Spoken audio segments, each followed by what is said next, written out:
Hello good morning friends, कैसे हो? Hopes आप सब बढ़िया होगे। Welcome to my YouTube channel UGC NET commerce made easy.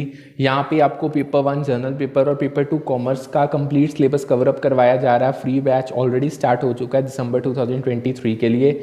Unit 1 से लेकर यूनिट 10 तक दोनों पेपर्स का, जनरल पेपर 1 का भी और पेपर 2 कॉमर्स का भी, डेली बेसिस पे स्ट्रक्चर्ड वे में सिलेबस कंप्लीट करवाया जा रहा है। क्लासेस डेली चलती हैं, अल्टरनेट डेज पे चलती है। एक दिन पेपर 1 की चलती है, एक पेपर 2 की चलती है। फ्री ऑफ कॉस्ट है। प्रीवियस ईयर क्वेश्चंस आपको करवाए जाएंगे, मॉक टेस्ट करवाया जाएगा, पीडीएफ नोट्स आपको इंग्लिश और हिंदी दोनों लैंग्वेजेस में प्रोवाइड किए जा रही हैं। सो उसकी आपको चिंता करने की ज़रूरत नहीं है। फ्री ऑफ कॉस्ट आपको नोट्स दिए जा रहे हैं। जस्ट आपको नोट्स जो अगर आपने लेने हैं तो आपको टेलीग्राम चैनल ज्वाइन करना पड़ेगा। उसका लिंक आपको मैं डिस्क्रिप्शन में दे दूंगा। वहाँ पे अब हमारी अप्रॉक्स 80+ फैमिली मेम्बर्स हो चुके हैं। यूट्यूब चैनल पे भी हमारे आज 100 मेम्बर्स पूरे हो जाएंगे। सो जो क्लासेस हैं, जो क्लासेस के डेली लिंक्स आ रहे हैं, वो आपको यूट्यूब पे फ्री ऑफ कॉस्ट मिल जाएंगे। पहले आप वीडियो सेशंस के थ्रू जाओ, क्लास को समझो, मतलब समझो, उसके बाद पीडीएफ से गो थ्रू हो। डैम श्योर आपका फर्स्ट अटेम्प्ट में जेआरएफ क्लियर होगा, ये मेरी कोशिश है। सो चैनल्स को सब्सक्राइब, लाइक और शेयर कर लो। ऑलरेडी आपको पता है हमारी क्लासेस कॉमर्स की नियर अबाउट 1 मंथ हो चुका है। पेपर 2 की ऑलरेडी काफ़ी टाइम से चल रही हैं। हमारी यूनिट 1 और यूनिट 2 दोनों कंप्लीट हो चुके हैं। हमने अब यूनिट 3 बिजनेस इकोनॉमिक्स की स्टार्ट की थी, उसमें भी हम ऑलरेडी एक क्लास कंडक्ट कर चुके हैं। सो बिना टाइम वेस्ट किए डायरेक्ट हम पेज नंबर 106 के नियर अबाउट शिफ्ट होते हैं, जहाँ से हमने अपनी क्लास को कंटिन्यू करना है।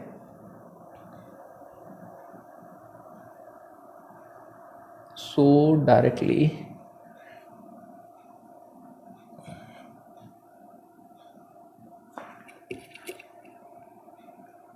ये हम सारी चीज़ें कर चुके हैं। मैनेजमेंट ऑडिट, ये तो यहाँ पे बिजनेस इकोनॉमिक्स हमने फुल डिमांड मार्केट स्ट्रक्चर्स भी कर लिए थे, ये भी कर लिया था, ये भी मोनोपोलिस्टिक में। हाँ, यहाँ से हमने स्टार्ट करना है परफेक्ट कंपटीशन से। सो देखो हमने कहा, देखो जो ये बिजनेस इकोनॉमिक्स की यूनिट है ना, ये बहुत ज़्यादा इंपॉर्टेंट यूनिट है। इसमें वेटेज बहुत है, यानी बहुत क्वेश्चन इसमें से आते हैं पेपर में।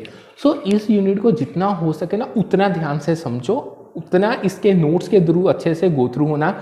अब हम स्टार्ट करते हैं। देखो परफेक्ट कंपटीशन, देखो मैंने आपको स्टार्टिंग में ही बता दिया था कि 4-5 तरीके के मार्केट स्ट्रक्चर होते हैं, जिनमें से सबसे पहला परफेक्ट कंपटीशन आता है, मोनोपोली होती है, मोनोपोलिस्टिक कंपटीशन होता है, और हमारे पास ओलिगोपोली होती है, इवन डिओपोली भी होती है। सो डिओपोली बट इतनी यूज में नहीं आती।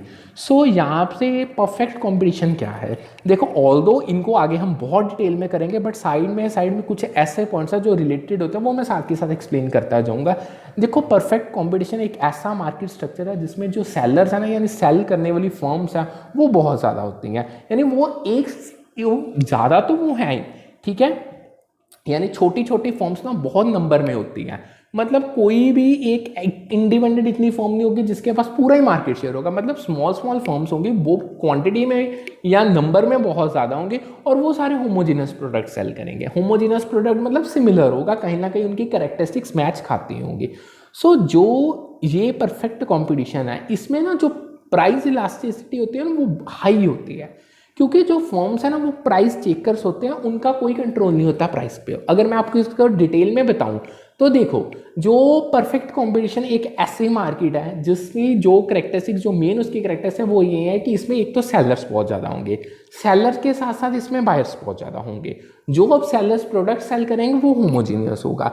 यहाँ पे जो अब प्राइस सेट होगा वो इंडस्ट्री सेट करेगी, यहाँ जहाँ पे मार्केट के डिमांड और सप्लाई इंटरसेट करेंगे। मतलब कोई भी इंडिविजुअल फर्म का प्राइस पे कोई कंट्रोल नहीं है, वो अपने अकॉर्डिंग प्राइस को ऊपर नीचे नहीं लेके जा सकते। उन्हें वही प्राइस फॉलो करना पड़ेगा जो मार्केट ने, इंडस्ट्री ने सेट किया है। सो इसी कारण प्राइस इलास्टिसिटी है ना, वो बहुत हाई होगी। अगर मान लो, अगर आप माइनर्स अभी देखो प्राइस इलास्टिसिटी तो आप तो समझते हो क्योंकि आपने मास्टर्स की हुई हैं। अब ये चीज़ें तो बहुत बेसिक है कॉमर्स में, ये तो +1 से स्टार्ट हो जाते हैं। चलो एक बार फिर मैं रिकैप दे देता हूँ। देखो जब आप परसेंटेज चेंज देखते हो कि अगर प्राइस चेंज हो रहा है तो जितनी परसेंटेज है वो प्राइस चेंज हो रहा है, उसका क्वांटिटी डिमांडेड पे कितना परसेंटेज में फर्क पड़ रहा है। यानी अगर प्राइस 10% से चेंज हो रहा है तो जो क्वांटिटी डिमांडेड है वो 10% से हो रही है, 20% से हो रही है, या 5% से। ये हमें प्राइस इलास्टिसिटी मेजर करके बताती है।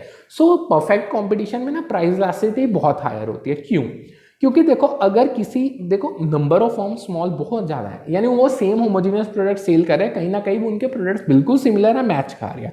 सो अगर किसी भी फर्म ने माइनर सा भी प्राइस राइज कर दिया तो जो कंज्यूमर है उसके वो दूसरी फर्म पे शिफ्ट हो जाएंगे। सो इसी कारण प्राइस इलास्टिसिटी बहुत हायर होती है। यानी यहाँ पे ना एक ना टॉपिक आया था पेपर में जो परफेक्ट कॉम्पिटिशन के अंदर ही आता है। पहले तो समझो, कहते हैं एक्सेस कैपेसिटी क्या होता है। देखो एक्सेस कैपेसिटी का देखो, एक तो होती है आपकी नॉर्मल कैपेसिटी, एक होती है फुल कैपेसिटी, एक होती है एक्सेस कैपेसिटी। यानी एक्सेस कैपेसिटी एक ऐसी सिचुएशन है जहां पे फर्म जो अपना जो प्रोडक्ट्स वो प्रोड्यूस कर रही है वो अपने मैक्सिमम प्रोडक्शन कैपेसिटी से कम कर रही है। मतलब अभी भी उसके पास इतनी कैपेसिटी बची है कि वो अपने प्रोडक्शन को यानी अपनी आउटपुट को इंक्रीज कर सकते हैं प्रोडक्शन प्रोसेस को इंप्रूव करके। ये एक्सेस कैपेसिटी होती है। अब आपको एक्सेस कैपेसिटी तो समझ आ गया। मानो अगर मैं आपको एग्जांपल के थ्रू समझाऊं, फॉर एग्जांपल एक अगर फर्म की यानी एक प्रोडक्शन यूनिट की मैक्सिमम 10,000 की लिमिट है कि वो एक दिन में 10,000 यूनिट्स ही प्रोड्यूस कर सकते हैं, बट अभी वो जस्ट 7,500 प्रोड्यूस करें, यानी जो ये 2,500 का डिफरेंस है ना, इसको हम एक्सेस कैपेसिटी का नाम दे देंगे। ठीक है। अब वो क्या कह रहे हैं, जो परफेक्ट कंपटीशन का मार्केट स्ट्रक्चर है, जो फर्म्स इसमें ऑपरेट करती हैं वो अपने एफिशिएंट स्केल पे प्रोड्यूस करेंगे, यानी वो उस पॉइंट पे प्रोड्यूस करें जहां पे उनकी जो एवरेज टोटल कॉस्ट है वो मिनिमम होगी, यानी वो अपनी फुल कैपेसिटी को यूटिलाइज कर रहे हैं। समझ रहे हो। देखो परफेक्ट कंपटीशन में कंपटीशन तो है, वो तो नाम में उसके क्लियर है, परफेक्ट कंपटीशन। इसमें इतनी सारी फर्म यानी हर फर्म ट्राई करती है कि वो अपनी एफिशिएंसी के साथ प्रोड्यूस करे, वो अपनी फुल कैपेसिटी को यूटिलाइज करते हैं ताकि जो उनकी कॉस्ट ऑफ प्रोडक्शन, जो उनको कीमत बढ़ रही है एक प्रोडक्ट को बनाने की, वो मिनिमम हो सके, यानी उनकी एवरेज टोटल कॉस्ट कम से कम हो एक चीज को बनाने की। सो जो एक्सेस कैपेसिटी है उसे परफेक्ट कंपटीशन में नोट नहीं किया जाता। ये उन्होंने असर्शन और रीजन में क्वेश्चन पूछा था। मैंने आपको एग्जाम्पल दे दी है, मतलब आपने एक्सप्लेनेशन दे दी है। उन्होंने क्वेश्चन में क्या हुआ था, अब क्वेश्चन की फॉर्म बताता हूँ। उन्होंने पेपर में आपको पहले तो परफेक्ट कंपटीशन का पूछ लिया था कि ठीक है ये परफेक्ट कंपटीशन मार्केट, उन्होंने आपको एक्सप्लेन कर दिया। साथ में उन्होंने ये कहा था कि देखो परफेक्ट कंपटीशन में एक्सेस कैपेसिटी को नोटिस किया जाता है या नहीं किया जाता, उसका कोई इंपैक्ट पड़ता है या नहीं करता, उसकी एक्सप्लेनेशन मैंने आपको दे दी है। समझ आ गया। अब ऐसे क्वेश्चंस को आप अच्छे से आंसर कर पाओगे। यानी इन शॉर्ट परफेक्ट कंपटीशन में फर्म्स का काम ही ये है कि अपनी वो, क्योंकि देखो वो प्राइस तो इंक्रीज कर नहीं सकते, ये तो उनके हाथ में नहीं है। अगर उन्होंने अपना प्रोडक्ट, अपना प्रॉफिट मार्जिन इंक्रीज करना है तो उनको कॉस्ट ही रिड्यूस करनी पड़ेगी, और कॉस्ट तब ही रिड्यूस होगी जब एक फर्म बहुत ज़्यादा एफिशिएंटली ऑपरेट करेगी। हर उसका ऑपरेशन एक एफिशिएंट वे में कंडक्ट किया जाएगा और ट्राई किया जाएगा कि उसकी जो एवरेज टोटल कॉस्ट है ना प्रोडक्शन की, वो रिड्यूस हो जाए। सो तभी एक फर्म परफेक्ट कॉम्पिटिशन के मार्केट स्ट्रक्चर में अपना प्रॉफिट मार्जिन इंक्रीज कर पाएगी। ठीक है। अब एक नेक्स्ट और इंपॉर्टेंट टॉपिक आया था, वो क्या है, पहले लाइन समझो। commonly associated with the inverse relationship between price and quantity demanded। इसको थोड़ा बाद में रिलेट करते हैं, पहले जो inverse relationship between price and quantity demand, ये होती है लॉ ऑफ डिमांड। आपको ऑलरेडी पता है। देखो लॉ ऑफ डिमांड क्या कहते हैं, other things remaining constant with the increase in price of a product it's quantity demanded decreases and vice versa. ये तो आपको पता है। अगर प्राइस बढ़ेगा तो क्वांटिटी डिमांड डिक्रीज होगी, अगर प्राइस रिड्यूस होगा तो क्वांटिटी डिमांड इंक्रीज होगी। अदर थिंग्स को अगर हम कांस्टेंट यानी सेम रखें, ये लॉ ऑफ डिमांड का कहना था। सो इन शॉर्ट प्राइस और क्वांटिटी में ना इनवर्स रिलेशनशिप होते हैं, उल्टे चलेंगे। अगर एक बढ़ेगा दूसरा कम होगा, अगर दूसरा बढ़ेगा तो एक कम होगा। अब इनके साथ ना कुछ कॉमनली एसोसिएटेड टर्म्स उन्होंने आपको पेपर में दी थी, यानी ये ऑप्शंस का क्वेश्चन आया था। मतलब उन्होंने आपको 6-7 ऑप्शंस दे दी और उन्होंने ये लाइन ऊपर लिख दी और आप वो कह रहे हैं आप इनमें से चूज करके बताओ कि कौन सी चीजें कॉमनली एसोसिएटेड है इनवर्स रिलेशनशिप के साथ, जो प्राइस और क्वांटिटी। सो उसका आंसर क्या था, देखो सबसे पहले जो इनकम ऑफ कंज्यूमर है वो सेम रहनी चाहिए। अब ये थे सारे डिटर्मिनेंट्स, मतलब जो आपके डिटर्मिनेंट्स हैं डिमांड के, वो सारे आपको ऑप्शंस में थे, ये थे, उनमें से चूज करना था। यानी फर्स्ट था, एक तो अगर आपने इनवर्स रिलेशनशिप प्राइस और क्वांटिटी में बनानी है तो जो कंज्यूमर की इनकम है वो सेम रहनी चाहिए। अगर इनकम ही बढ़ रही है कम हो रही है तब आप उनकी इनवर्स रिलेशनशिप बैठा ही नहीं पाओगे। ये फर्स्ट पॉइंट था। सेकेंड कि there will be no change in scale of preference, यानी कंज्यूमर ने जो प्रोडक्ट बाय करना है, जिसको वो प्रेफरेंस दे रहा है, उसमें कोई चेंज नहीं आना चाहिए। मतलब अगर कंज्यूमर पहले जब हमने पहले एनालिसिस बिठाए हैं, जो हम पहले चीज स्टडी कर रहे हैं उसमें कंज्यूमर प्रोडक्ट ए को कंज्यूम कर रहा है, अब दूसरे एनालिसिस आएंगे उसकी प्रेफरेंस चेंज हो गया, वो बी प्रोडक्ट को कंज्यूम कर रहा है, तो तब इसमें आप रिलेशन नहीं बिठा पाओगे। सो उसका जो स्केल और प्रेफरेंस है वो सेम रहना चाहिए।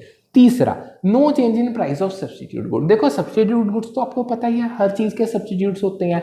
ठीक है, कई प्रोडक्ट्स के सब्सटीट्यूट नहीं इजीली अवेलेबल होते हैं, बट कहीं ना कुछ तो जुगाड़ किया ही जाता है इंडिया में। ठीक है, जो अब सब्स्टिट्यूट गुड का प्राइस है वो चेंज नहीं होना चाहिए, उसको सेम रखो। ये 3 ऑप्शन उन ऑप्शंस में से दी थी। देखो इसके अलावा बहुत सारी ऑप्शंस हैं, वो हम आगे डिटेल में करेंगे, बट ये तो मैंने आपको क्वेश्चन के पॉइंट ऑफ व्यू से समझाया। उनमें ये 3 ऑप्शंस थी। सब्स्टिट्यूट गुड्स बेसिकली ये होते हैं जो एक दूसरे के साथ हम सब्स्टिट्यूट कर सकते हैं, यानी अगर like T and coffee, T अगर महंगी मिल रही है तो कॉफी ले लो, कॉफी महंगी मिल रही है तो टी ले लो, ये सब्स्टिट्यूट गुड्स होते हैं। ठीक है, अब नेक्स्ट हमारे पास आगे टॉपिक पे चलते हैं, वो है प्राइस इलास्टिसिटी का। पहले इसका मतलब समझो।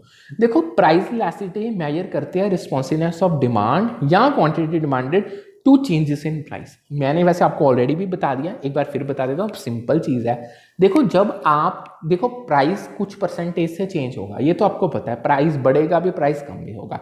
यानी जब आप ये चीज़ को मेजर करते हो कि इतना अगर प्राइस चेंज हुआ है, इतने प्राइस चेंज होने पे क्वांटिटी डिमांड में क्या चेंज हुआ, तो वो प्राइस इलास्टिसिटी के नाम से जानी जाती है।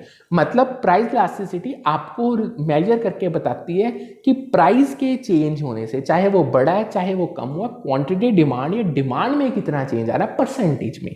यानी मतलब परसेंटेज में ही प्राइस चेंज होगा, परसेंटेज में ही डिमांड का हमें पता लग जाएगा।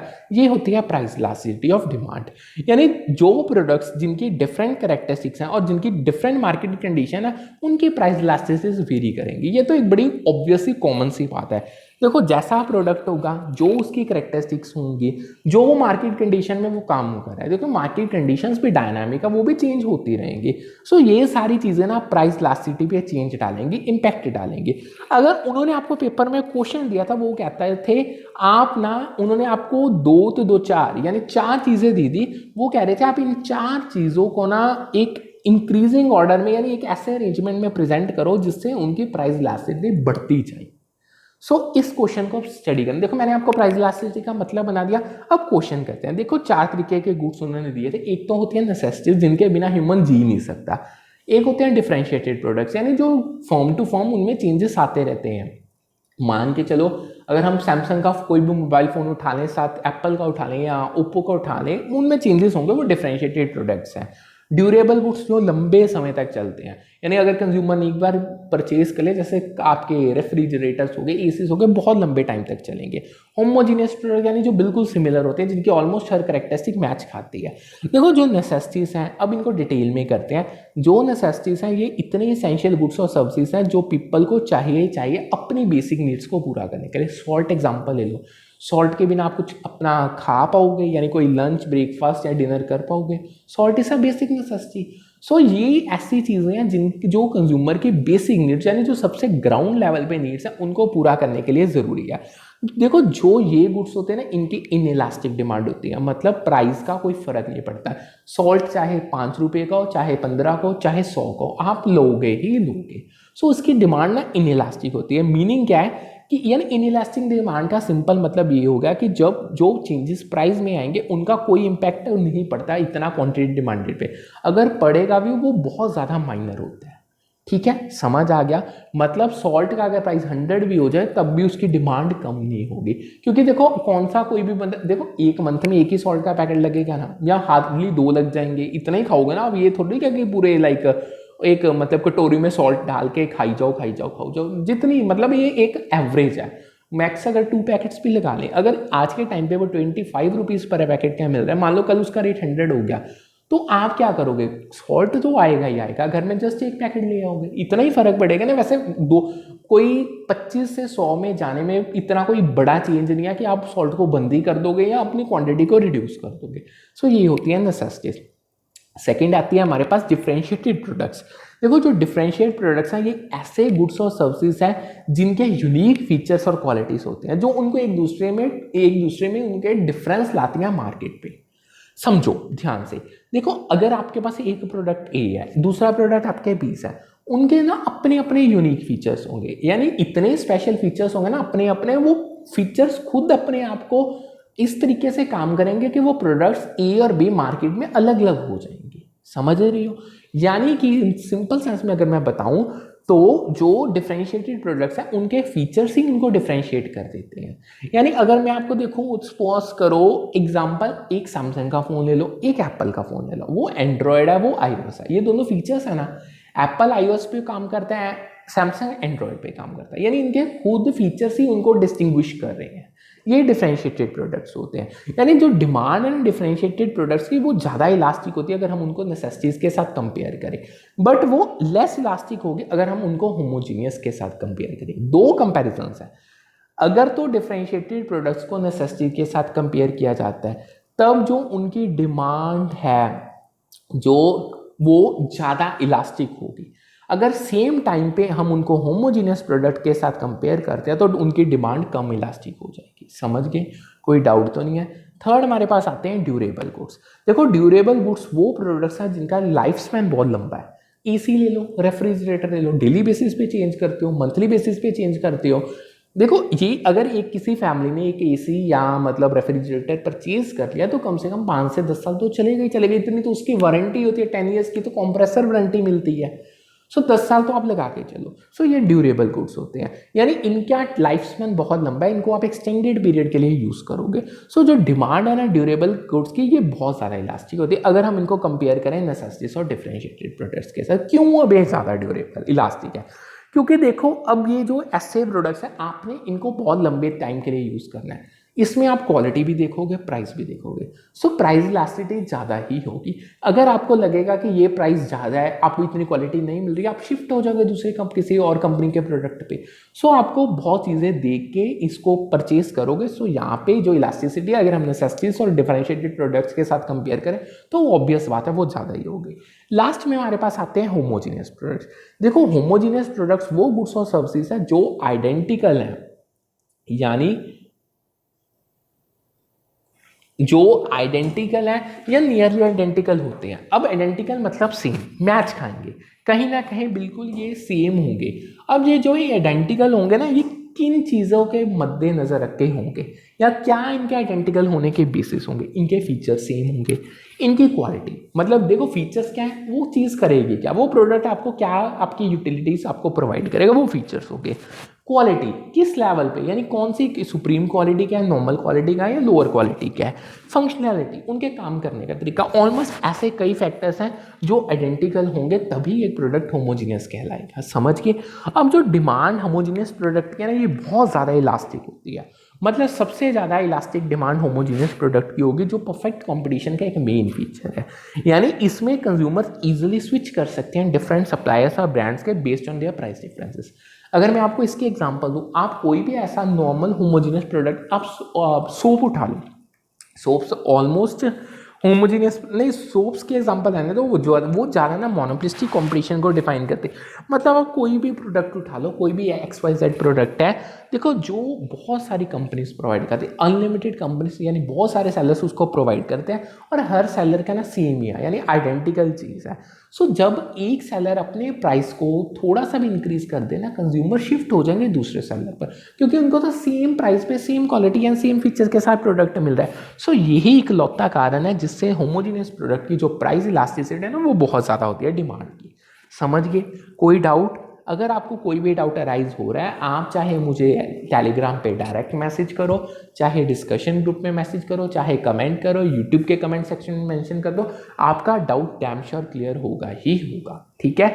जस्ट आपको करना क्या है, एक तो आप दोनों चैनल्स को सब्सक्राइब कर लो, PDF आपको टेलीग्राम पे मिल जाएंगी, यूट्यूब पे आपको क्लासेस मिल जाएंगे। और बार बार मैं एक ही चीज़ कह रहा हूँ, मेरा रिपीट करने का मोटिव यही है कि आप मेरी इस इनिशिएटिव से बेनिफिट ले सको। देखो पहले वीडियो सेशन ज़रूर देखो, क्योंकि अगर आपको गाइडेंस ही नहीं मिली तो PDFs खुद अपने आप नहीं बोल के आपको समझाएंगे, उनकी एक्सप्लेनेशन मैंने ही प्रोवाइड करनी है, मैं ही आपको समझा रहा हूँ। सो रेस्ट मेरी गाइडेंस है, मेरी एक सजेशन है, बाकी डिपेंड आप पे करता है। आगे टॉपिक पे शिफ्ट होते हैं। एक और टॉपिक आया था, वो भी बड़ा इंपॉर्टेंट टॉपिक है। उन्होंने कहा था क्वेश्चन में, आप अगेन ये अरेंजमेंट का क्वेश्चन था, आप मार्केट स्ट्रक्चर को इंक्रीजिंग ऑर्डर में अरेंज करो। अब बेसिस क्या है अरेंज करने के, प्राइसिंग पावर क्या है फर्म्स की, यानी जो फर्म्स जिस मार्केट स्ट्रक्चर में ऑपरेट कर रही हैं उनके पास कितनी पावर है प्राइस को सेट करने के, उसको आपने इंक्रीजिंग ऑर्डर में अरेंज करना है। ठीक है? सो इसका उन्होंने आपको ये सारी दे दी थी फर्म्स ऑप्शंस में, और उनको अरेंज करके आपने बताना था। देखो सबसे पहले परफेक्ट कंपटीशन आता है, यानी आपको मैंने वैसे ऑलरेडी बता लिया है, देखो परफेक्टली कॉम्पिटिटिव मार्केट एक ऐसी मार्केट है जिसमें बहुत सारे सेलर्स होंगे और जो ऑलमोस्ट आइडेंटिकल प्रोडक्ट सेल कर रहे हैं, यानी होमोजीनियस प्रोडक्ट्स को सेल करें। यानी हर एक फर्म के पास कोई पावर नहीं है प्राइस को सेट करने की, यानी उसके पास कोई प्राइसिंग पावर नहीं है, क्योंकि फर्म्स परफेक्ट कंपटीशन में प्राइस टेकर्स होते हैं, ना कि प्राइस मेकर्स। मतलब इसका क्या है, इसका मतलब ये है अगर उन्होंने परफेक्ट कंपटीशन की मार्केट स्ट्रक्चर में ऑपरेट करना है, उन्हें वही प्राइस उठाना पड़ेगा जो उन्हें मार्केट में मिल रहा है, यानी जो इंडस्ट्री ने सेट किया, जहां पे डिमांड और सप्लाई इंटरसेक्ट हो, यानी वो खुद का प्राइस सेट नहीं कर सकते। सो उनके पास मार्केट प्राइस पे कोई भी कंट्रोल नहीं होता। सो सबसे ज़्यादा कम जो पावर है प्राइसिंग की वो परफेक्ट कॉम्पिटिशन में होती है, यानी ना के बराबर है। सेकेंड आता है मोनोपोलिस्टिक कंपटीशन। देखो मोनोपोलिस्टिक कंपटीशन एक ऐसा मार्केट स्ट्रक्चर है जिसमें बहुत फर्म्स होते हैं, बट वो जो प्रोडक्ट सेल करते हैं ना वो डिफरेंशिएटेड होता है, मतलब उनमें कहीं ना डिफरेंसेस होते हैं। उनके फीचर में डिफरेंसेस हो सकते हैं, उनकी पैकेजिंग में हो सकते हैं, उनकी लेबलिंग में हो सकते हैं, या उनकी क्वालिटीज़ में हो सकते हैं, उनकी फंक्शनैलिटी में हो सकते हैं। अब जो मोनोपोलिस्टिक कंपटीशन में फर्म्स ऑपरेट कर रही है, उनके पास कुछ डिग्री होती है, यानी उनके पास कुछ डिग्री ऑफ कंट्रोल होता है प्राइसिंग का। ये भी तभी पॉसिबल है क्योंकि प्रोडक्ट डिफरेंशिएटेड है, यानी वो तभी प्राइस को ऊपर नीचे कर सकते हैं अगर उनका प्रोडक्ट डिफरेंशिएटेड होगा। अगर उनका प्रोडक्ट एट ऑलमोस्ट आइडेंटिकल है तो तब उनके पास ये पावर नहीं होगी, यानी कंट्रोल मिल रहा है मोनोपोलिस्टिक कंपटीशन में, बट वो भी एक किसी हद तक बहुत लिमिटेड सा, सम मतलब बहुत कम डिग्री या कंट्रोल की, यानी स्टिल वो कंपटीशन फेस करेंगे और उनकी जो प्राइसिंग पावर है वो लिमिटेड ही होगी। थर्ड हमारे पास आता है ओलिगोपोली। देखो ओलिगोपोली एक ऐसा मार्केट स्ट्रक्चर है जिसमें ना बहुत small number of large firms operate करती है, मतलब फर्म्स बहुत लार्ज लेवल पे होंगे बट वो नंबर में बहुत कम होगी, यानी वो पूरी मार्केट को डोमिनेट करेंगी। इन द सेंस 3-4 फर्म्स उठा लो, हार्डली 8 से 9 उठा लो पूरे मार्केट में, ये फर्म्स का साइज इतना बड़ा है कि ये पूरी मार्केट को डोमिनेट कर रही है, यानी ये ओलिगोपोली के स्ट्रक्चर में ऑपरेट कर रही है। देखो इन फर्म्स की ना कहीं इंटरडिपेंडेंस होती है, क्योंकि वही तो 7-8 फर्म्स हैं, वो आपस में कहीं ना डिपेंड करती हैं। सो उनके पास इनकी इंटरडिपेंडेंस के कारण ही उनके पास प्राइसिंग पावर है, यानी वो उनके पास कुछ हद तक प्राइसिंग पावर है, वो अपने प्राइस को खुद सेट कर सकते हैं, बट उनको दूसरे अपने जो कॉम्पिटिटर्स है, जो मार्केट में सेम मार्केट में दूसरी फर्म्स ऑपरेट कर रही हैं, उनकी रिएक्शंस और स्ट्रेटेजीज को जज करना पड़ेगा। देखो अगर मैं आपको एग्जांपल दूं, मान लो अगर 5 फर्म्स हैं, 5 में से 2 फर्म्स ने अपना प्राइस इंक्रीज कर दिया, वो ओलिगोपोली मार्केट में ऑपरेट कर रही हैं, ठीक है, उनके प्रोडक्ट्स डिफरेंशिएटेड है, वो क्वालिटी ठीक है वो प्रोवाइड कर रहे हैं, और बट साथ के साथ जो 3 फर्म्स थे उन्होंने प्राइस रिड्यूस कर लिया। सो किसकी डिमांड इंक्रीज होगी? देखो ऑब्वियस है 3 फर्म जिन्होंने प्राइस रिड्यूस किया उनकी डिमांड इंक्रीज होगी, चाहे वो जितनी भी अच्छी क्वालिटी का 2 फर्म्स प्रोवाइड कर ले। सो जब ओलिगोपोली में आपको प्राइसिंग का कंट्रोल मिल रहा है तो तब वो भी लिमिटेड है, आपको अपने कॉम्पिटिटर की स्ट्रैटेजीज को या रिएक्शंस को देखना ही पड़ेगा, उसको ऑब्जर्व करना ही पड़ेगा, समझिए। फोर्थ हमारे पास आती है डिओपोली। देखो जो डिओपोली है ना, ये एक ओलिगोपोली का ही स्पेशल केस है, यानी ओलिगोपोली में फ्यू लार्ज फर्म्स होते हैं, डिओ मीन्स 2, यहाँ पे 2 लार्ज फर्म्स होंगी, यानी ये जो 2 फर्म्स है ना, जो मेजर 2 फर्म्स है, इनका इतना शेयर बढ़ा है कि ये पूरी मार्केट को डोमिनेट करेंगी। अब इनके पास सबसे ज़्यादा प्राइसिंग पावर है, यानी सबसे, अगर हम इसको ओलिगोपोलिस मार्केट से कंपेयर करें ना, यानी जितनी भी ओलिगोपोली है हमारी परफेक्ट या मोनोपोलिस्ट कॉम्पिटिशन, सबसे ज़्यादा पावर डिओपोली में होती है, यानी वो अपना प्राइस खुद सेट कर सकते हैं, अपने प्राइस को चेंजेस ला के मार्केट पे इम्पैक्ट वो डाल सकते हैं, क्योंकि ये डायरेक्टली इंटरेक्ट करते हैं एक दूसरे के साथ, उनका सिग्निफिकेंट इम्पैक्ट पड़ता है प्राइसेस पे। सो अगर हम सीक्वेंस बताऊं तो सबसे कम प्राइसिंग पावर परफेक्ट कंपटीशन में, उसके कंपैरिजन में मोनोपोलिस्टिक के पास कुछ थोड़ी सी होती है, मोनोपोलिस्टिक के कंपैरिजन में ओलिगोपोली में होती है थोड़ी सी ज़्यादा, और डिओपोली में सबसे ज़्यादा होती है अगर हम सबको कंपेयर करें तो, ठीक है। अब आगे चलते हैं, इसमें लास्ट हमारे पास आती है मोनोपोली। देखो मोनोपोली ये है जहां सिंगल फर्म है, एक बंदे का राज, 1 मैन पावर, उसका कंप्लीट कंट्रोल है, यानी एक फर्म है उसके पास मार्केट का कंप्लीट कंट्रोल है। सो देखो जिस बंदे, एक सिंगल फर्म के पास अगर मार्केट का पूरा कंट्रोल है तो वो फिर अपने ही अनुसार प्राइस को सेट करेगा, यानी उसको किसी और बंदे के एक्शंस को देखने की जरूरत नहीं है, रिएक्शंस को देखने की जरूरत नहीं है, कॉम्पिटिटर की स्ट्रेटेजीज को देखने की जरूरत नहीं है, क्योंकि वो तो अकेला है, यानी एक फर्म है, सो उसके पास उसको कोई भी डायरेक्ट कंपटीशन दे ही नहीं रहा, सो उसकी फर्म, उसके प्रोडक्ट तो उसके ही प्राइसेस होंगे, so pricing power will be the highest in monopoly market structure. समझ गए? ये क्वेश्चन इंडिपेंडेंटली भी बहुत बार पूछा गया, सो ये आपको आना चाहिए। कोई डाउट? आगे बढ़ते हैं। देखो आगे ना एक आता है टॉपिक बिजनेस फोरकास्टिंग का। अब जो ये हमने टॉपिक्स कर लिए हैं, ये सारे बहुत इंपॉर्टेंट टॉपिक्स, आगे करते हैं बिजनेस फोरकास्टिंग क्या होता है। देखो बिजनेस फोरकास्टिंग, अगर हम कर रहे थे scope of business economics, business scope में ये आगे आ गया बिजनेस फोरकास्टिंग का। देखो बिजनेस इकोनॉमिक्स में क्या करते हैं, उसमें आप हिस्टोरिकल डाटा को एनालाइज करते हो, जो मार्केट में ट्रेंड्स हैं उनको यूज करते हो, ताकि आप फ्यूचर की बिजनेस कंडीशंस को फोरकास्ट कर सको। लाइन का मतलब समझो। देखो जब बिजनेस इकोनॉमिक्स को यूज किया जाता है ना बिजनेस में या मैनेजर्स की प्रॉब्लम्स को सॉल्व करने के लिए, उसमें दो तरीके के एनालिसिस किए जाते हैं। एक तो देखो बिजनेस काफी टाइम से चल रहा होगा, उसके पास बहुत सारा डाटा होगा, पुराना डाटा, उसको हम हिस्टोरिकल डाटा कह देते हैं, उसको बड़ी डिटेल में इन डेप्थ एनालाइज किया जाता है। उसके एनालिसिस से आपको इंसाइट्स मिलती हैं, मैनेजर्स को पता चलती है, बिजनेस के मालिक यानी ओनर्स को पता चलती हैं, बहुत सारी इंफॉर्मेशन उनको मिल जाती है। और साथ के साथ वो मार्केट के ट्रेंड्स देखते हैं। मार्केट भी डायनामिक है, कभी इन्फ्लेशन होगा, कभी डिफ्लेशन होगा, कभी डिप्रेशन होगा, कभी रिसेशन होगा, कभी ग्रोथ होगी, बहुत सारे चेंजेस आएंगे, यानी बहुत सारे डायनामिक्स चेंज होंगे मार्केट। इन दोनों चीज़ों को ना इतने अच्छे से स्टडी किया जाता है बिजनेस इकोनॉमिक्स के थ्रू। इनके थ्रू आप एक बेसिस बनाते हो, जिस बेसिस पे आपने बिजनेस की जो फ्यूचर में कंडीशन होगी उनको प्रेडिक्ट किया जा सकता है। यानी आप पास्ट देखोगे, उसको देखोगे कि प्रेजेंट की जो मार्केट कंडीशन है उसके साथ रिलेट करोगे, उन दोनों को बेस बना के आप फ्यूचर में देख पाओगे कि क्या बिजनेस कंडीशन मार्केट में आएंगी। यानी इन शॉर्ट ये आपको हेल्प करेगा, आप डिमांड को प्रेडिक्ट कर पाओगे। आपके एक बिजनेस फर्म के जो प्रोडक्ट आप बना रही हो, क्या उसकी कंज्यूमर डिमांड होगी फ्यूचर में। ठीक है, फ्यूचर में आपके प्रोडक्ट्स को कंज्यूमर कितना डिमांड करेंगे, नॉर्मल डिमांड होगी, इंक्रीज होगी, या सेम कांस्टेंट चलती रहेगी, या बिल्कुल ही डिक्रीज हो जाएगी। सेल्स देखोगे आप, देखो जितनी ज़्यादा डिमांड होगी उतनी ज़्यादा सेल्स होगी, ये तो ऑब्वियस है, ये तो रिलेटेड है, क्योंकि चीज़ें अगर डिमांड होगी तभी चीज़ें बिकेंगी, और जितनी ज़्यादा सेल्स होगी उतना आपके पास पैसा आएगा, रेवेन्यू आएगा। और जितने भी देखो, ये तो आपको मैंने 3 मेजर फैक्टर बता दिए, और इसके अलावा एक्सेट्रा एक्सेट्रा बहुत सारे ऐसे फैक्टर हैं जो डिसीजन मेकिंग के प्रोसेसेस पे इम्पैक्ट डालेंगे ही डालेंगे। समझ गए?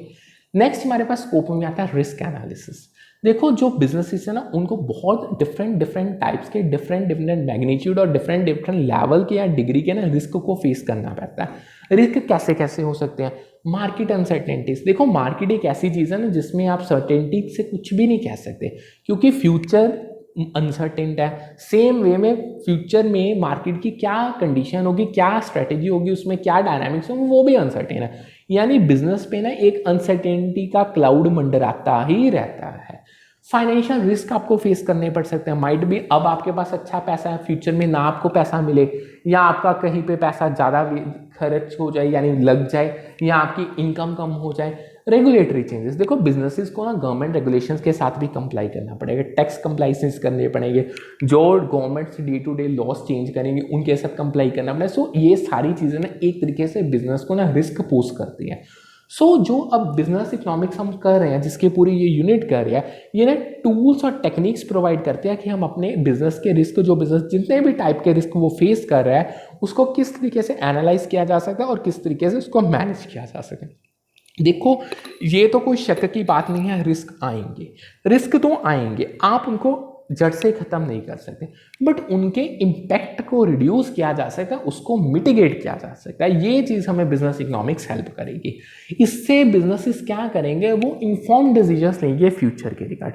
उनको अगर टाइम पे पता चल जाएगा कि भाई यहाँ पे रिस्क होगा, तो वो उस डायरेक्शन में जाएंगे ही नहीं। अगर जाना पड़ जाए तो वो मतलब फूंक के कदम रखेंगे, इन द सेंस कि मान के चलो इतने ध्यान से वो काम करेंगे कि ना बस उनको नुकसान ना हो।